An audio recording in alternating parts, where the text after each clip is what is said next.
on plonge directement au cœur d'un sujet absolument fascinant. Notre monde actuel, il n'est pas tombé du ciel. Il est vraiment le résultat d'une série de bouleversements historiques incroyables. Au fil de ce décryptage, on va retracer ce grand voyage.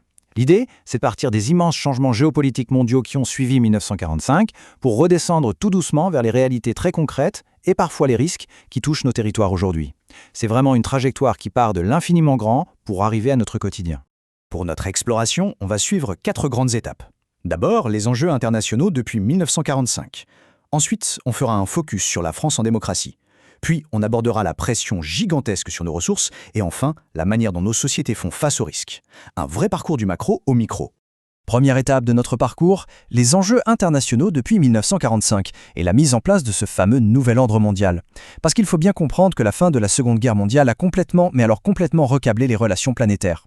Et quand on regarde la chronologie, tout s'enchaîne à une vitesse folle. On démarre en 1947 avec une planète coupée en deux par la guerre froide. Mais en même temps, on voit les tout premiers pas de l'intégration européenne avec le traité de Rome en 1957.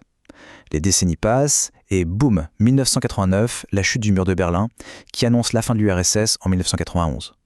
Et puis, le basculement dans le XXIe siècle est marqué de façon tragique par les attentats de 2001, ce qui nous montre bien qu'on est entré dans une ère de conflits mondiaux beaucoup plus complexe et imprévisible. Si on revient un instant sur cette fameuse guerre froide, sa structure reposait sur un modèle purement bipolaire. En gros, un monde divisé en 2 équipes. D'un côté, les États-Unis qui mènent le bloc de l'Ouest avec un modèle capitaliste et l'alliance militaire de l'OTAN. De l'autre, l'Union soviétique à la tête du bloc de l'Est qui défend le communisme avec le pacte de Varsovie. Et ce qui est fou, c'est que tout ce système tenait sur un fil, ce qu'on appelait l'équilibre de la terreur, maintenu par la course à l'armement nucléaire entre ces 2 superpuissances. Personne ne voulait appuyer sur le bouton.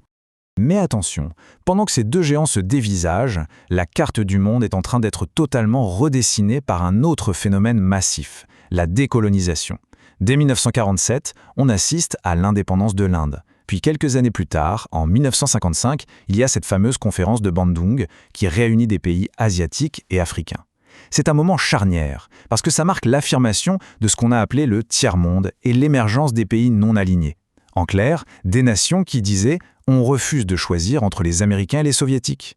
Et c'est ce qui nous amène à la fin de cette illusion bipolaire. Quand l'URSS s'effondre en 1991, on aurait pu croire que les États-Unis allaient tout dominer. Mais pas du tout. On bascule dans un monde multipolaire. C'est-à-dire que de nouvelles puissances régionales s'affirment, comme la Chine par exemple. Et surtout, la nature des menaces change complètement.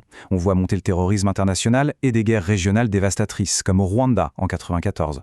Face à ce chaos, des acteurs comme l'ONU et les ONG ont vraiment dû monter au créneau pour essayer de coordonner tout ça.